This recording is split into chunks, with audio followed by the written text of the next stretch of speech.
फर्रुखाबाद में पुलिस अधीक्षक आलोक प्रियदर्शी की नई पहल सामने आई। पुलिस अधीक्षक ने गौकशी, लूट, चोरी, नकबजनी आदि के 308 अपराधियों को फतेहगढ़ पुलिस लाइन में बुलाकर उनसे वार्ता की और उन्हें अपराध छोड़कर पुलिस का सहयोग कर सकुशल जीवन जीने के तरीके बताए। और जिनके फोटो लगे हैं वो 109 पे लगे हैं और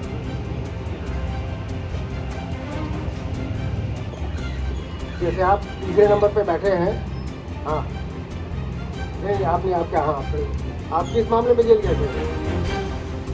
की हाजिरी थाने पे लगाई गई होगी, वो हाजिरी आपसे आपकी सुविधा के हिसाब से लगाई जाएगी। मान लीजिए कि आपको महीने में एक दिन का समय मिलता है तो आप उस दिन जा करके थाने पर अपनी हाजिरी लगाएं, आप क्या काम कर रहे हैं वो बताएं, अपना फ़ोन नंबर वहाँ नोट करा दें। और सबसे बड़ी बात ये है, देखिए पुराने अपराधियों के साथ क्या होता है, आपके इलाके में कोई घटना होगी, मान लीजिए आप अपने इलाके से अपने थाना क्षेत्र से लूट के मामले में गए हैं, उस इलाके में लूट की घटना दोबारा हो जाती है या चोरी की घटना दोबारा हो जाती है, तो पुलिस आपसे उठा के आपको पूछताछ करेगी ना। पहला शक तो आप ही पे जाएगा क्योंकि पहले आपके द्वारा ये काम किया जा चुका है। उसका तरीका, उससे बचने का तरीका क्या है? उससे बचने का तरीका ये है कि पुलिस के साथ सामंजस्य बना के चले।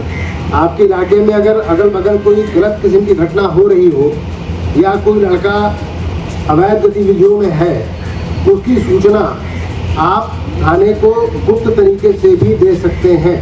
अब तो फ़ोन का ज़माना है, मोबाइल फ़ोन सबके पास है।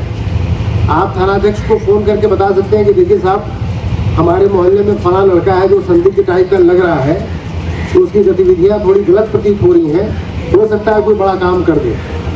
या आप ये भी बता सकते हैं कि साहब ये घटना हुई है, उसमें मुझे इस लड़के का हाथ लग रहा है, ये गोपनीय तरीके से चुपचाप बिना किसी को बताए आप थानाध्यक्ष को बता देंगे तो हमारा काम आसान हो जाएगा। फिर पुलिस के द्वारा आप पे अनावश्यक दबाव नहीं बनाया जाएगा, आपको पुलिस अपने सहयोगी के रूप में देखेगी। फिर आप अपना काम धाम करते रहें, पुलिस आपको तंग भी नहीं करेगी क्योंकि आपने पुलिस का सहयोग शुरू कर दिया है। ये बात समझ में आ गई? मैं चाहता हूँ कि आप सब लोगों ने पहले जो भी किया हो, जो भी गलतियाँ की हो, उसको भूल करके आप नए जीवन में आगे बढ़ें, अपना कोई ऐसा काम धंधा शुरू करें जिसमें मेहनत से आपको 4 पैसे आए, आपका घर बार चले, आपकी तरक्की हो, अपराध का जीवन आपको ना अपनाना पड़े।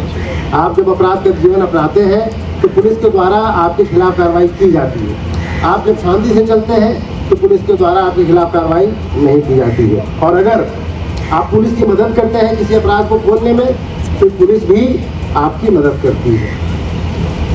पुलिस अधीक्षक आलोक प्रियदर्शी ने 308 अपराधियों को पुलिस लाइन में बुलाकर उनसे कहा, जो अपराधी अपराध छोड़कर कोई ना कोई काम कर अपना जीवन यापन कर रहे हैं, वो अपराध रोकने और अपराधियों को पकड़ने में पुलिस का सहयोग करें। जब उनके क्षेत्र में कोई लूट, हत्या या चोरी की घटना हो जाती है तो पुलिस सबसे पहले पुराने अपराधियों से ही पूछताछ करती है।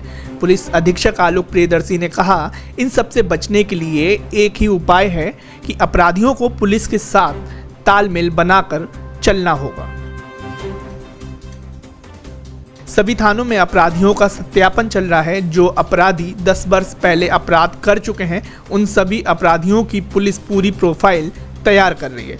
सभी अपराधियों के मोबाइल नंबर सहित उनके रिश्तेदार के बारे में जानकारी और वो अपराध कर रहे हैं या नहीं, इसके संबंध में भी सारी जानकारी पुलिस जुटा रही है। पुलिस अधीक्षक ने कहा, यदि उनके क्षेत्र में कोई अपराधी घटनाओं को अंजाम दे रहा है तो वो लोग पुलिस को गोपनीय सूचना दे सकते हैं।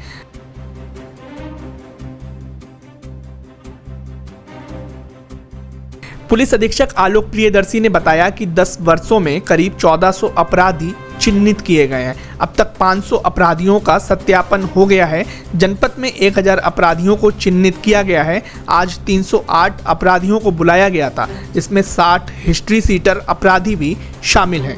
अपराधियों के लिए थाने में हाजिरी रजिस्टर बनाया गया है। उन्होंने बताया, जेल से छूटकर जिले में रह रहे अपराधियों को सत्यापित करने की व्यवस्था की गई है ताकि पता चल सके कि वो अपराध का जीवन छोड़ चुके हैं या फिर अभी भी अपराध में शामिल हैं। एक मिलकर मुहिम चलाने की कोशिश की है, क्या आप मानते हैं इनसे सफलता आपको मिलेगी? देखिए, अपराधियों के वेरिफिकेशन का ये जो अभियान चल रहा है, सत्यापित किए जाने का कि उनके द्वारा मौजूदा गतिविधि उनकी क्या है, इस अभियान को कई दिनों से चलाया जा रहा है। पहले थाना लेवल पे ही चलाया जा रहा था। जितने भी 10 साल के पुराने अपराधी हैं, जो प्रोफेशनल क्रिमिनल्स हैं, चाहे वो गोकशी के हों, चाहे वो लूट के हों, चाहे वो चोरी के हों, नकबजनी के हों, इन सारे अपराधियों को थाने को आदेशित किया गया था कि अपने लेवल पर जो इस पहले ड्राइव में जो इस जनपद के रहने वाले अपराधी और अब जमानत पर छूट के आगे रह रहे हैं, उनको सत्यापित करने की व्यवस्था की गई थी ताकि पता चल सके कि वो अब अपराध का जीवन छोड़ चुके हैं, अभी भी अपराध में संलिप्त हैं। इनकी डिटेल को थाने के रजिस्टर में चस्पा किया गया और उनकी फ़ोटो लगाई गई, उनकी क्रिमिनल हिस्ट्री वहाँ लिखी गई है और उनके हाजिरी का एक डेट वहाँ लगा करके उस पर उनको समय समय पर बुला करके उनसे बातचीत करने का प्रावधान किया गया। उसी सिलसिले में आज कुछ अपराधियों को, जिनकी संख्या यहाँ करीब 308 है, जिसमें 60 हिस्ट्री शीटर हैं, उनको मेरे द्वारा व्यक्तिगत रूप से बुला करके आज वेरीफाई किया गया है और उनसे वार्ता की गई है और उनको ये बताया गया कि वो अपराध का जीवन अगर छोड़ चुके हैं तो सूचना देने में पुलिस का, उनके इलाके में कोई गलत बात होती है तो पुलिस को उसके बारे में सूचना दें और अपराध और अपराध की रोकथाम में पुलिस की मदद करें। लगभग कितने अपराधी हम लोगों ने चिन्हित किए हैं पिछले 10 साल में इस तरीके के? देखिए, पूरे ज़िले में 10 साल में जो प्रोफेशनल हेड्स हैं उनके करीब 1400 अपराधी चिन्हित हुए हैं। उसमें कुछ नाम डुप्लीकेट भी हैं विभिन्न अपराधों में। तो आप मान के चलिए कि इस जनपद के करीब 1000 अपराधी हैं, जिनमें से आज 308 यहाँ उपस्थित हैं। शेष लोग नहीं आ पाए हैं, जिनको अगली मीटिंग में बुलाया जाएगा और सत्यापित उनको धीरे धीरे कराया जा रहा है। अब तक जो कुल सत्यापित अपराधी हैं उनकी संख्या 500 से ऊपर है, जिनका सत्यापन किया जा चुका है, जिनका डॉसियर भरा जा चुका है, जिनके फ़ोटो, लेटेस्ट फ़ोन नंबर सब हमारे पास हैं। तो इस मुहिम से मुझे पूरा विश्वास है कि अपराधियों पर नकेल कसी जाएगी और अपराध पे लगाम मिलेगी। आपने सर पहले भी इसका प्रैक्टिकल किया, आपने कहा अभी, क्या आपको लगता है फर्रुखाबाद में ये मुहिम आपकी सफल हो पाएगी? देखिए, ये तो वक्त बताएगा, लेकिन इसके पहले जब भी इस तरह की कोई कार्रवाई की गई है उसमें उसके हमेशा सकारात्मक परिणाम आए हैं और मुझे पूरी उम्मीद है कि यहाँ भी इसके सकारात्मक परिणाम। आज कितने अपराधी बुलाए गए थे करीब? आज 308 अपराधी आए। ठीक है।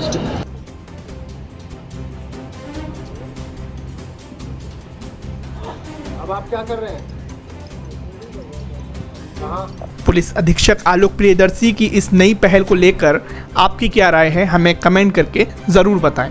ऐसी ही तमाम खबरें देखने के लिए हमारे पेज को लाइक और फॉलो करें।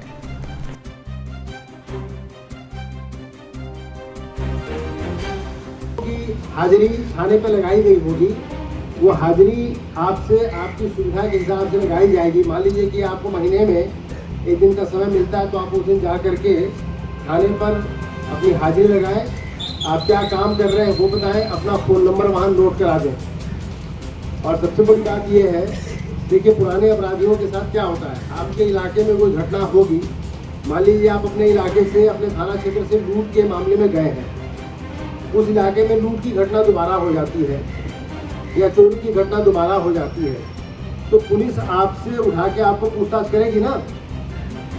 पहला